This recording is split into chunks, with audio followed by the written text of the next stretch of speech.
आशुतोष शशांक शेखर चंद्रमौली चिदंबरा। कोटि कोटि प्रणाम शंभु कोटि नमन दिगंबरा। हर हर महादेव। ओम नमः शिवाय। आप सभी पर भगवान शंकर की कृपा सदैव बनी रहे। आज की वीडियो में आप सुनेंगे श्रावण मास महात्म्य का 27वां अध्याय। आपसे अनुरोध है कि कथा को पूरा अवश्य सुनिएगा और यदि आपने चैनल को सब्सक्राइब नहीं किया है तो चैनल को जरूर ही सब्सक्राइब कर लीजिए। आपको हमारे चैनल पर सावन मास की प्रत्येक दिन की कथाएं सुनाई जा रही हैं और जो भी व्रत त्योहार आते हैं उनकी कथाएं सुनने को मिलेंगी, तो चैनल को सब्सक्राइब करके ढेर सारा प्यार अपना ज़रूर दीजिएगा।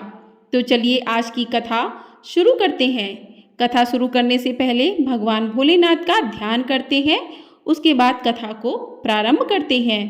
श्री शिवाय नमस्तुभ्यम। ओम नमः शिवाय। आज की कथा में कर्क संक्रांति और सिंह संक्रांति में किए जाने वाले कार्यों का वर्णन किया गया है।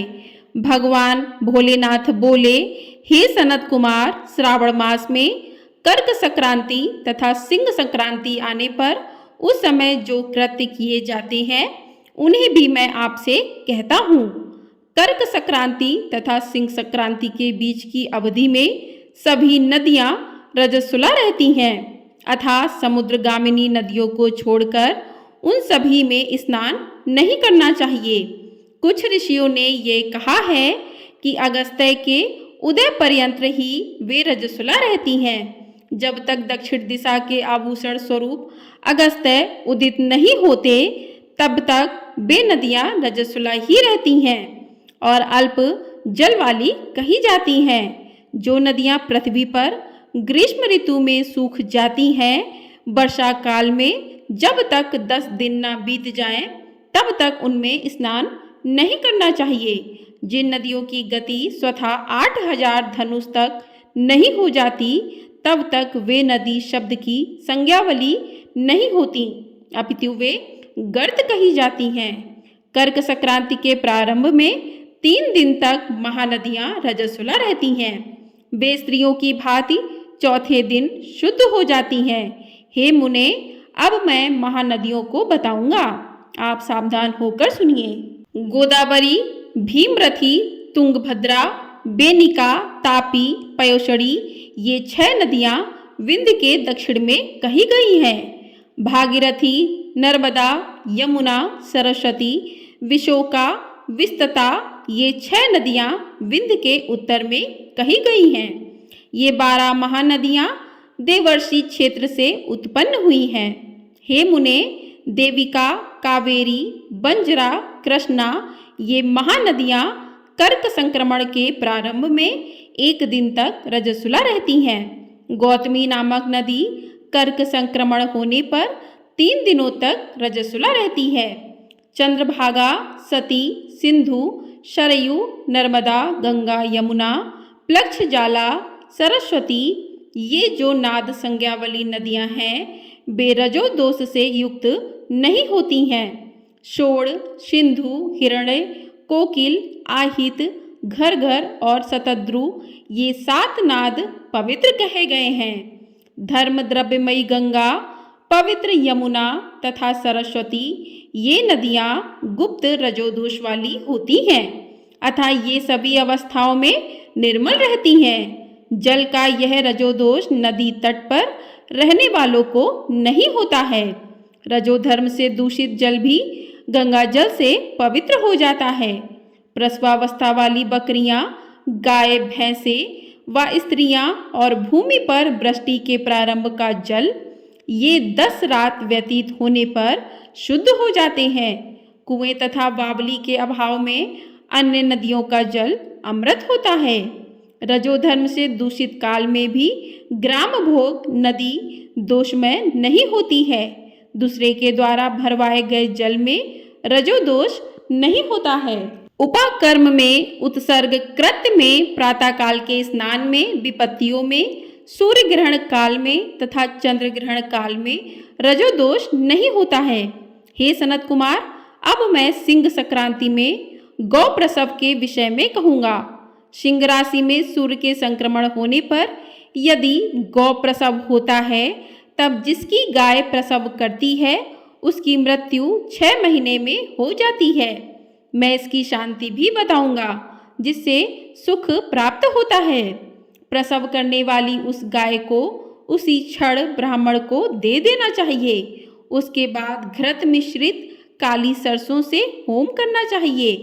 इसके बाद विहार्थियों से घृत में सिक्त तिलों की 1008 आहुतियां डालनी चाहिए।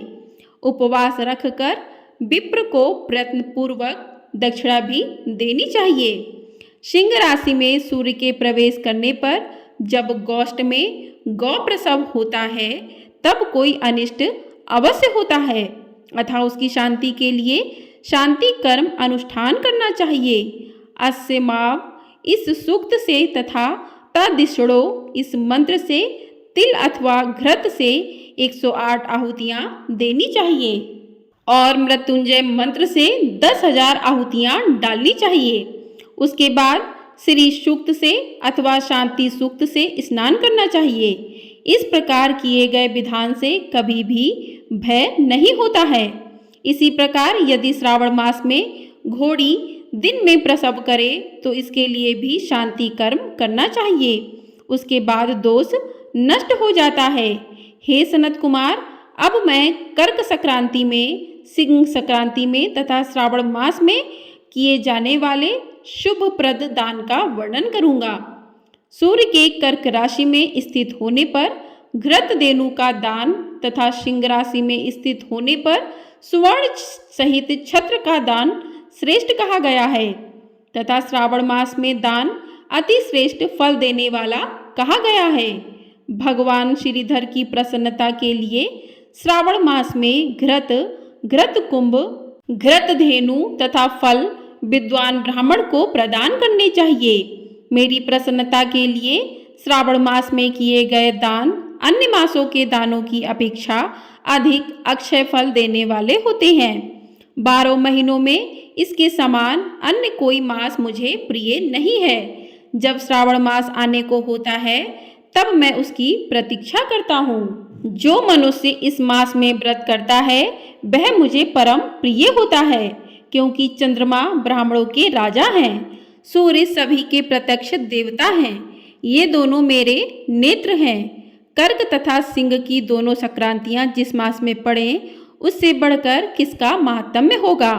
जो मनुष्य श्रावण मास में पूरे महीने प्रातःकाल स्नान करता है वह 12 महीनों के प्रातः स्नान का फल प्राप्त करता है। यदि मनुष्य श्रावण मास में प्रातः स्नान नहीं करता है तो 12 महीनों में किए गए उसके स्नान का फल निष्फल हो जाता है। हे महादेव, हे दया सिंधो, मैं श्रावण मास में उषा काल में प्रातः स्नान करूंगा। हे प्रभु, मुझे विघ्न रहित कीजिए। प्रातः स्नान करके शिव जी की पूजा करके श्रावण मास की सत्कथा का प्रतिदिन भक्ति पूर्वक श्रवण करना चाहिए। बुद्धिमान व्यक्ति इस प्रकार से ही मास व्यतीत करता है। अन्य मासों की प्रवृत्ति पूर्णमासी प्रतिपदा से होती है, किंतु इस मास की प्रवृत्ति अमावस्या की प्रतिपदा से होती है। श्रावण मास की कथा के महात्म्य का वर्णन भला कौन कर सकता है।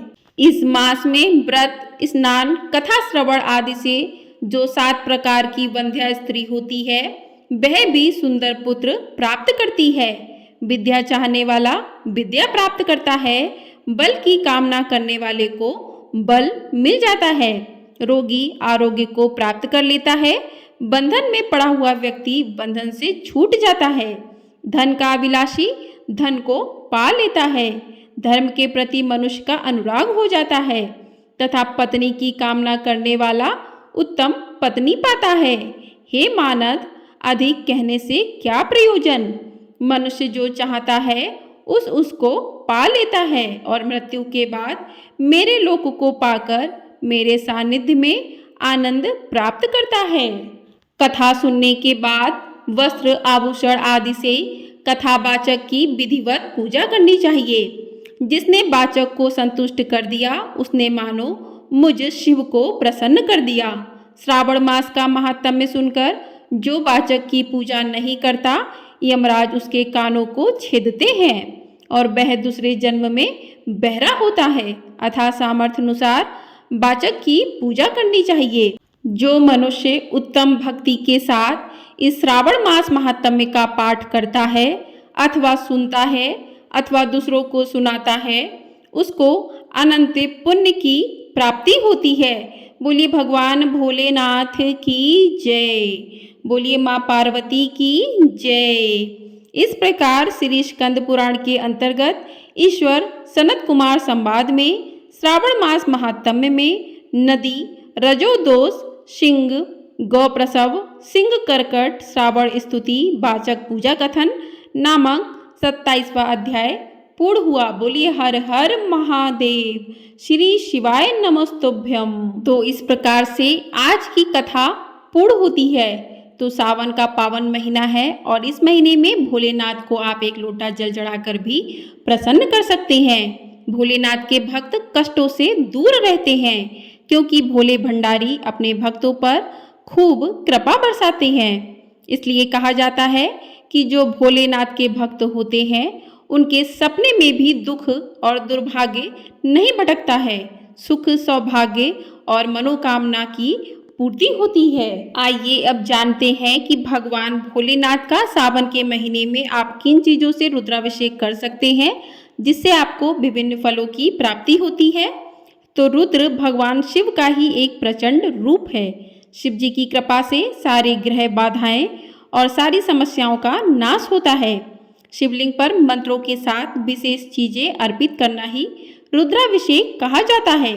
रुद्राभिषेक में शुक्ल यजुर्वेद के रुष्टाध्यायी के मंत्रों का पाठ करते हैं और सावन में रुद्राभिषेक करना ज्यादा ही शुभ माना जाता है।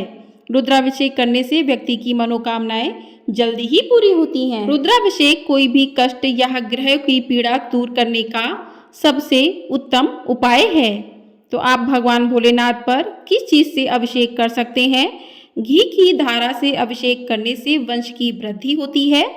शक्कर मिले दूध से अभिषेक करने से इंसान बुद्धिमान होता है। शहद से अभिषेक यदि आप करते हैं तो पुरानी बीमारियां जो हैं वो नष्ट हो जाती हैं। गाय के दूध से अभिषेक करते हैं तो आरोग्य मिलता है। शक्कर मिले जल से अभिषेक करने से संतान की प्राप्ति सरल हो जाती है।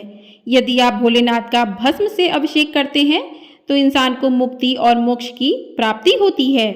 यदि आप भगवान भोलेनाथ का गन्ने के रस से अभिषेक करते हैं तो आर्थिक परेशानियों से मुक्ति मिलती है। इस प्रकार से आप भगवान भोलेनाथ का अभिषेक कर सकते हैं। अलग अलग चीजों से अभिषेक करने से विभिन्न मनोकामनाओं की प्राप्ति होती है। तो आप उसी के अनुसार यदि आपकी कोई विशेष मनोकामना है तो आप उस चीज से भगवान भोलेनाथ का अभिषेक कर सकते हैं। शिवलिंग पर बेलपत्र अर्पित करने से पहले उसकी बीच की डंडी में शहद लगा लें, शिव जी को चढ़ा दें और हर हर महादेव का जाप करें। ऐसा करने से महादेव अपने भक्तों के सभी दुखों को हर लेते हैं। बोलिए महादेव की जय। बोलिए हर हर महादेव। तो आप इन उपायों को करके भगवान भोलेनाथ को प्रसन्न कर सकते हैं। तो इस सावन के महीने में जो भी दिन अभी बचे हैं उनमें आप भगवान भोलेनाथ का विधिवत पूजन कर सकते हैं। जो भी गलती आपसे हुई है उसके लिए क्षमा याचना कर सकते हैं। भगवान भोलेनाथ अपने भक्तों की सभी मनोकामनाएं बहुत ही जल्दी पूरी करते हैं। तो आप सभी पर भगवान भोलेनाथ अपना आशीर्वाद ऐसे ही बनाए रखें। आपको वीडियो पसंद आई हो, वीडियो को लाइक कीजिएगा, शेयर कीजिएगा और चैनल पर पहली बार आए हैं तो चैनल को सब्सक्राइब जरूर कर दीजिएगा। आपको हमारे चैनल पर प्रत्येक व्रत त्योहारों की कथाएं, शुभ मुहूर्त के बारे में जानकारी दी जाती है। तो चैनल को ढेर सारा प्यार अपना जरूर दीजिएगा और कमेंट बॉक्स में हर हर महादेव अवश्य लिखिएगा। हर हर महादेव। ओम नमः शिवाय।